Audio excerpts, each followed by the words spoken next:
And we're back. So today we've got a very special guest. This is Emily. She is a former education teacher, and I have been so excited for this interview. I know Emily from way back, so I'm kind of going to tell my age a little bit. I actually used to be your babysitter. She did. And when I announced the podcast and then I reached out to you and I was like, "Whoa, you've left education." I did. You and I watched you grow up and you were born and bred for education. Oh, yeah. So for you to leave was very shocking to me, even though I've been aware and watching what's happening with education and seeing the just mass exodus happening of teachers. I'm just like, wow. So I am super excited today for you to tell your side of the story, what's going on in education, what you saw, the who, what, when, where, and why. Mhm. So let's just dive into it. Who are you? Yeah. Well, I'm Emily, like you said. Yeah. And you were not the first person to say, when you left, I was shocked. Yeah. And I think it's because anybody who knew me ever at any point in my life knew I wanted to be a teacher. I never wanted to be anything else but a teacher. Mm-hmm. And went to college knowing I'm going to be a teacher. And people go to college and change their majors, Mm-hmm. every month. That wasn't me. I knew exactly what I wanted to do, specifically a public school elementary teacher. It's where I was raised. It's what I love to do. So went through college, loved it. And I knew going into teaching that it was probably going to be harder than I thought. Because when you're sitting in classes learning about students and looking at fake data, it all works together and it's perfect. And when you have to create these fake lesson plans, there's no fires to put out in the middle of this. And then when you get there, it's a shock and it's a reality check. Mm-hmm. And I think people always say, like, oh, as a teacher, you have to be flexible. You go in every day and you have no idea what's going to happen. Sure, okay, that could be any job. But when things become too flexible, they break. Mm. And if you ask any teacher, why did you want to become a teacher? 99% of the time they say for the kids, right? Mm-hmm. No one does it for the paycheck. I mean, let's be Mm-hmm. real. Mm-hmm. But we want to do it for the kids. And from what I'm seeing, and like I said, I can only speak on public education. I've never Yeah. worked in a private or Right. charter school. Right. And I always tell everyone on these podcasts, like, don't take anything that we're saying Sure. as like, we are just truly speaking. This is our story. Mhm. This is my experience. This is our story. So, like, don't go and make a life choice decision based off of what I'm talking Yeah. about. Like, I am not your local attorney. I am not your Mhm. local therapist, guidance counselor, any of that. This is Yeah. just our story and what happened. So, yeah. So, yeah. I'm glad you said that because Yes. I know there are still people out there, and they might even be listening, Mhm. who want to be teachers. Mhm. Please do it. I don't want to discourage you at all. Go for it because we need Go good try it. teachers. Yeah. But for me, I just saw people way above my pay grade Mm-hmm. who might not even live in the same state making decisions that are not what is best for children. And I felt like I did all I could, Yeah. but I couldn't fix it. And it Mm. broke my heart. Yeah. And it was so hard showing up every day to want to do what's best for them. And I just felt like I couldn't. What do you think? What did you feel like was holding you back from doing that? First thing that comes to mind is just all the standardized testing we have to do. And I think when people think that, they automatically think, oh, the STAR or the Mm-hmm. TAX or the TOS or Mm-hmm. whatever it was you Mm-hmm. took. But it starts as early as kindergarten. Yeah, with the what we Texas calls it, what, the MAP test? Yes. Yeah. It starts as early as 5 years old. Right. And even now, like, kindergarten used to be where you would come in and you would learn how to be a kid or Mhm. learn how to be a student. You Mhm. have to already know how to be a student You now. do. You do. And in the state of Texas, kindergarten is not required. And I so just recently learned that. Mhm. And so because of that, preschool isn't required either.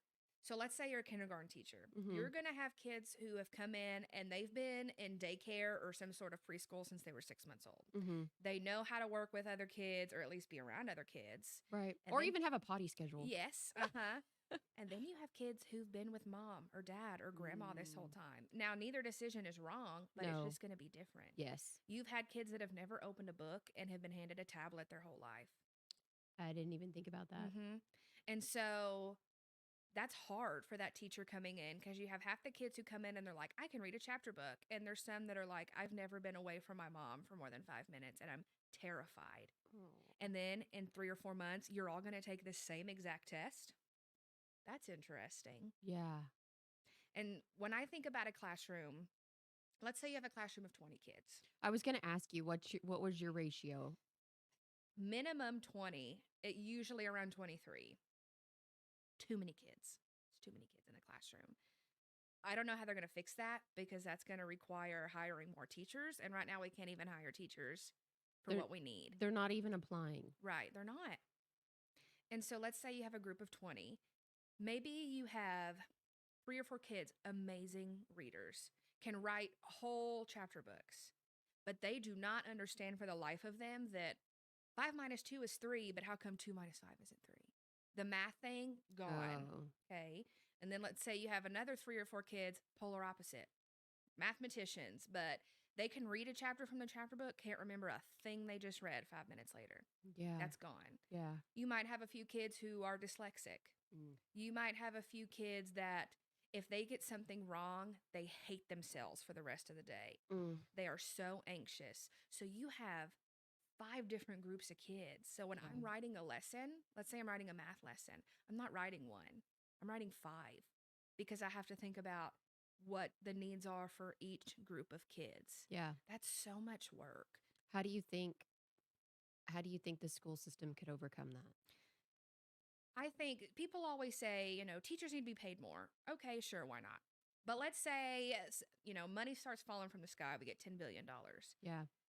I don't want necessarily a bigger salary. We need more specialists in schools that can help these kiddos with, their reading deficits, their math deficits. Why don't we group kids by what you just said? Why don't we make one classroom full of the kids who are good at reading but suck at math?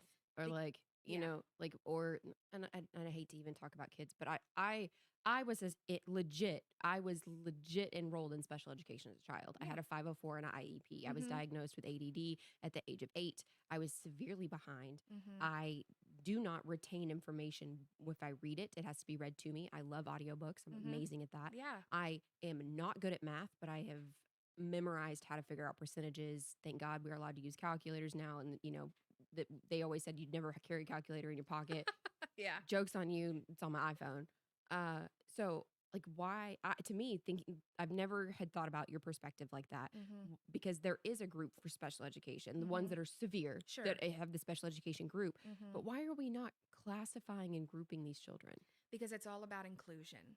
We want to make sure. That is inclusion. Sure. To treat them all the same, you've got to treat them differently. Sure. And I see both sides, right? Because I see that you want a kid to be able to see all different types of students. And it's Mhm. one of the reasons I fully support public education Mhm. because I love that a kid can walk into a classroom and see kids who learn differently, kids who look differently, kids who, have different religions, different home lives. I love that. I think Yeah. it's really cool that kids are intermingled with people that are different with them. Yeah, I get that. And what's interesting too is kids start to realize, hey, she gets pulled out every day Yeah, at it's very quick. 10 o'clock It's very quick. and she's gone for 30 minutes every Mhm. day. Why is it just her? Kids start to realize it. Mhm. It's not a big secret. Mm-mm. And what's funny is I was just reading in a teacher Facebook group that a principal stopped letting teachers wear shirts that said like reading diagnostician, dyslexia teacher, Mm. because they're like, we don't want the kids to know. They know. They know. Because they go to the playground and they're like, why do you get pulled out? Right. And then it's like, oh, well, I can't read or Uh-huh. whatever. And so the kids, in the beginning, they're not made fun of it. But as they get older, Mhm. middle school particularly, you become a target for your resources. Absolutely. And I think that that's getting younger and younger and Mm. younger.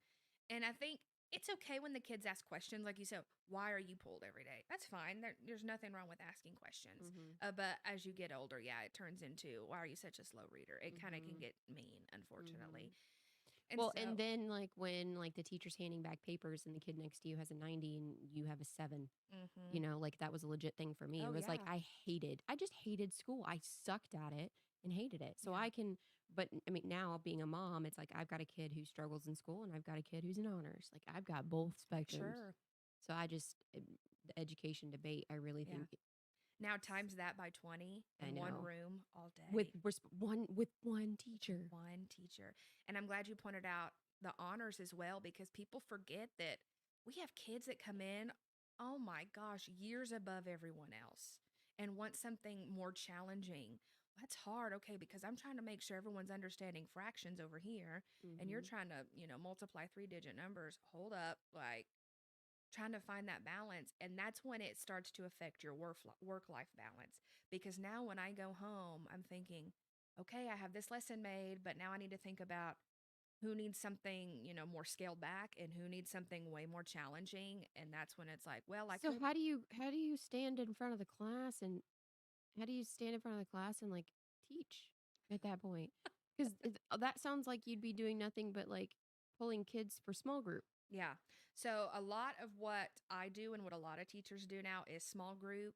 The way whole group works, so every grade level has TEKS, right? It's what is expected to be taught, what's expected to be learned by the end of the year. And there's TEKS for math, reading. There's even TEKS for PE and music. It's for Mm. everything. And so let's say I'm doing a TEK that's all about problem and solution. No matter what reading level they're on, I have to teach that TEK, whole group. We read a book Mm. together. This is the problem and solution. After that lesson is when you have to pull small groups and pull these two groups that can't even read a book by themselves yet. This group who can read a book, maybe they're exactly on level, and this group who's already reading chapter books and dissecting that. And so you also have to think about, okay, when I'm pulling this small group, what is everybody else doing? So it's so much happening. It's a circus. I tell people that all the time. It's a circus because you're having to think about, what am I doing with this group? What are they doing over here? And then what am I doing whole group? It's just so much work. And I hate, So what you're not even just physically exhausted, you're mentally oh my exhausted gosh, by you the end have of the day. no idea. I'm done. And I hate that I would go home after parenting 20 children and not want to parent my own. And that's a real issue that teachers who are moms and dads face. Mm. I never even thought about it like Mm-hmm. that. That is sad. It is sad. It's a big reason why I left, Mm. because I wanted my son to have more of me than my career. Yeah, I get that. And to that, like that was also one of your big hopes and dreams was you wanted to be a teacher and you wanted to be a mom. Exactly. And I think you most so was like, I'm gonna be a mom and then I'm gonna be a teacher. Mhm. Like it was, yeah, you put getting your job and your career started, but you wanted mom to become before Mhm. teaching. Yeah. And there's a lot of teachers, young teachers that I meet out of college who decide when they become teachers, I don't want kids of my own. I am noticing that. Mhm. Our we've got two in elementary school now, and the teachers that we have and our kids went to two different schools. Mhm. So it wasn't like a school campus type situation. It was legit like they were good. Like they were happy being single. They were like they loved the flexibility Mhm. that the school system was providing, but they knew that if they got married and had kids, it wasn't going to work. And that's so sad because, I mean, to each their own. Some people Yes. don't want to get married and have kids. Totally fine. Yeah. But the fact that it's your career that's changing your mind is strange to me and should Yeah. be a red It flag. is. And also too, like being able one, you're not making enough money your first year to even consider paying down 20% Not of at all. your student debt. Mhm. So to me, that's a red flag Yeah. that you're not even making enough to pay 20% down of your student debt coming out of school. That to me is like, we need to pay first, like, if that's the reason alone that we pay y'all more, we should pay teachers and Yeah. education more because you guys are like legit going into debt to teach the next generation. Oh, And we're yeah. walking all over y'all and treating you like you're disposable. Oh, yeah. Absolutely. I think people don't realize how much work in college goes towards being a teacher. Because, when you think about college, for whatever reason, people think about these big jobs, maybe being a doctor, an engineer, but there's other jobs too. And unfortunately, teaching is one of the lower paying ones. And I Yeah. mean, and there's ways to become a teacher without going to college. You can take certification programs. Well, those cost money too. Yep. The tests we have to take, those cost money too. Yeah. And then outside of graduating, taking 2, 3, 4 certification tests, we still have to do trainings every year. And that takes time because those are done over the summer or after school. That takes time away from family. Yeah. Because so how are teachers paid? crappy. Well, no, I know that, but like how like is it a contract? Like Sure. how Yeah. I don't understand. I never have asked that question Yeah. before. So teaching is a contracted job. So every district's different, but for the most part, you get 12 months of pay, right? Spread out. So it's one lump sum spread out over 12 months. Okay. So yes, we do get paid over summer, but I mean, it's That's just so you're receiving an income. right. Because can't you opt in to say, no, I don't want summer pay? Yes, you can, and just get paid for the 10 months a little bit more, but then I mean, you got to squat over the Yeah. summer. Wow. How many teachers did you know that had two jobs? In one campus, at least 5 or 6. And what types of jobs were they doing? A lot of them worked at Starbucks. A lot of them worked. I knew a few that bartended on the weekends. I knew a few who did retail on the weekends. Just small part-time things And for then something. in the summertime, it's not off. Like they're probably working some type of more Some of them hours do, job. Yeah. but a lot of times we have to do training, so it's hard to even do that. Wow. Yeah. And it's not like you're getting, like, what's the training get you? It doesn't get you anything. It doesn't. We're required for the state to Yeah. get a certain amount of hours of training, and they offer it in all different types of things. And some are more interesting than others, let's Right. say. But some, it's like, oh my gosh, I feel like I sat through the same one last year, and this stinks. And You probably did. one of my pet peeves, and this might sound funny to some people, I don't like when people call teachers rock stars and superheroes. No, I'm an educator, and that means something Yeah. because rock stars and superheroes don't go through what I go through. And that's the truth. That is so true. Yeah. I am a professional. I am a collegiate professional who worked hard for this. I almost And feel like you guys are first responders. we Like, are. Absolutely, we are. you guys put up with so much during COVID. Oh, Like my I had a gosh. preschool, um, like in Oklahoma, like you can go and I guess preschool is part of the public school part. And she was a preschool teacher during the COVID mask era. And she was just like, I was done. Oh, I my was so gosh. done. And I was like, I can't even imagine. I taught first grade during the COVID era, and I had kids. So some of them had laptops with webcams built in, Mm-hmm. and some of them could. The district gave out webcams that you could set on top of your laptop. Yeah. I had a girl every day who would take off the webcam and put it in her mouth. It was like Oh. magic school bus. You could see her tonsils and everything. And I was like, okay, honey, take it out of your mouth, please. Thank you. And Yeah. it was just like, how is this possible? This isn't Yeah. realistic at No. all. Nope. It's not. It's So honestly not. Not at all. that's kind of just like a blip. I kind of try and forget about it because it was so, Traumatic. yeah. So, do you think how did administration play a role or did it play a role in you leaving? I've had good and bad, right? Just like everybody. Yeah. And teachers, when you see teachers that are burned out and stressed and take it out on their students, it's because they're getting so much pressure from their admin. And they're burned out and stressed because they're getting so much pressure from their admin. It's like a trickle down effect. And it all starts with just like the highest level that there can be in the government, right? And I Yeah. don't kind of want to get into all politics, but that's where it comes down from. Yeah. Is your school has to be doing better. And so I've had principals who were born to be principals, and I'm so glad that they chose to do it because they're amazing, because they love their teachers and respect their teachers, and more importantly, remember what it was like to be a teacher. Yeah. And then I've had principals who haven't been in the classroom in 10, 20 years and don't know what it's like now with this group of kids, COVID or not, and don't remember what it's like to have to put out so many fires at once and have Yeah. so many different learners. And maybe they never even experienced that. How To do, the can point you where, even become a principal without being a teacher? no, you can't. Okay, good. But when you think about a principal, most of the time they're older, right? Like Yeah. maybe 40s and up. And so sometimes they've been a principal for so long that it's just like, well, first of all, education changes, right? Yes. So they might not even have experienced what it's like to have a GT student, a dyslexia student, a SPED student, a kid who has reading difficulties. They might have not ever had that. No. And so when they come to you and they're like, hey, why is half your class failing? Well, pause.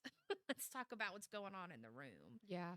And I think too, one, you're really well spoken. Hey, thanks. And you You sound like you advocate so well for yourself. I wasn't always like that. My first year teaching, I felt like I had to be very, yes, ma'am, you tell me what to do, I'll do it. Mhm. If I'm supposed to sign up and help with 5 clubs after school, I'll do it. If I need to stay late, I'll do it. If I need to rewrite every single lesson plan, just very like, you are my boss. And I think, yes, be respectful, sure. But when I started, I mean, it probably took me until year 3 to really say, I don't like the way this is going. Mm. I remember specifically there was a time where I had a student who I could tell had a speech impediment. This is Mhm. first grade. So I'm thinking, okay, something's wrong. Sometimes, they're just little and they're still learning Mhm. dialect, but I thought, something's up. Mhm. And I had the principal tell me, hey, our speech teacher, she just has a really big schedule right now. So can you do the speech assessment and do the speech activities? I've never taught speech. I am not trained to teach and do any type of speech related activities. And so I said, I really don't feel comfortable doing that because if I do a speech assessment on him and I do something wrong and it risks him not getting what he needs in the future, I don't feel comfortable doing that. Mhm. She was shocked. You're a teacher. You're supposed to help him. Okay, but if I'm not comfortable But that's doing it, not my specialty. right. And so I asked, I'm not certified in speech. no. And how would you feel if, your kid might have a speech impediment and they came home and said, oh, it's just my teacher doing it? So I have a story in regards to my oldest in the district that we're in now. Before, because we left this district, moved it out to a tiny town. We Mm-hmm. were out there; it was worse, and then we moved back Mm-hmm. to the same district. But we had Hannah tested for dyslexia, and we had her tested in third grade, and it took the district. And this is my frustration with getting children tested in districts: is it takes a really long Oh time. my gosh. It takes You an act of God. It takes an really act of does. God. And even if you start the process on the very first day of school, you are not tested somewhere until November, October, November. You have wasted and placed that child has struggled in the classroom from the first day of school until November. And Mm-hmm. that was my personal experience with our kid. And so by the time we got her tested, and it was like, it was legit the end of the school year. And I guess it probably wasn't that. Okay, so it wasn't the end of the school year. I'm thinking of the conversation that I had. But we got her tested and they came back and they were like, yeah, she's borderline. Mm-hmm. Like, we really don't think. Well, then when we withdrew her at the end of the school year because we were moving, the teacher said, no, she's got severe dyslexia. We didn't have room in the program for her. I believe And I was like, you've got to be flipping kidding me. I was that. Yeah. so livid. And so I was like, what do I do? Like, we're moving to another district. She needs to repeat this grade. She's obviously not retained anything. What do I do? And he was like, you need to take her and get privately diagnosed. Cost us $1,800. Oh It my gosh. was, and insurance does not cover that. Mm-mm. Any learning disability insurances do not cover. And so I found a diagnostician in Plano. She spent 6 hours with her and she goes, yeah, that child's got severe dyslexia. Here's her ICD 9 code, which is a medical diagnosis code. We moved her to Springtown, and Springtown ISD was like, we can't take that. We need to retest her. And I was like, nope. How many times are you going to take that test and it say the same thing? Mm-hmm. She's already taken it. She took it once in second grade. They said she didn't qualify. She took it again in third grade, and they were like, I mean, maybe she could, maybe she couldn't. Then we privately took the test and diagnostic and everything, and they were like, oh, no, no, no. Yeah, she definitely needs help. And so when I took all of that information to Springtown, I ended up having to go to the superintendent and be like, you can't deny this. It's an ICD 9 code, Mm-hmm. because the principal at the actual elementary campus wanted to balk up against me. And I was like, oh, hell no. Yeah. You're not doing this, dude. Like, I am so far educated. Try me. And you're the mom and you know what's best. Yeah. And it's so frustrating because I know that there's parents out there who don't know how to advocate and Mm-mm. believe and put all of the trust in the school system. 100%. And that goes back to, like you said, we don't have room in the program. We're seeing more and more students being tested, or not even necessarily tested for dyslexia, just having difficulties in other areas, math and reading. We're seeing kids with dyslexia and just other learning disabilities. Mm-hmm. And it has nothing to do with, what's in the water, what's in the air. It's nothing Yeah. to do with that. I think, number one, teachers are becoming more educated on what a child with a learning difficulty or a learning disability looks like. Yeah. And I think when COVID hit and parents were at home with their children all day and getting frustrated, like, what do you mean you don't understand what to do? And kind of realizing, oh, maybe something's not right. Yeah. And they saw their kid right and everything's, twisted upside down backwards. Oh, maybe something's not right. Yeah. And it's unfortunate that that's what it took for parents to maybe realize something was wrong. Yeah. And so we're having a rise of more parents requesting testing when normally it was just mostly teachers doing their requesting. Yeah. And reaching out to parents Mhm. and being like, hey. Yeah. Yeah. And because of that, there's bigger numbers of kids waiting to be tested. It's taking longer and longer. Yeah. But a big reason because of that is the amount of people who actually do the testing in schools and are qualified to do the testing. It's smaller and smaller. Maybe a campus has one or two. And sometimes the campus doesn't even have it. The district has it. Mhm. And so that district tester is responsible for, it depends on how big the district is. Like when we were out in Springtown, the district tester was responsible for all of the campuses. They had one tester Yeah. for one high school, one intermediate school, and 2 elementaries. Mhm. And I'm like, damn, that's a lot of kids you're responsible for. Right.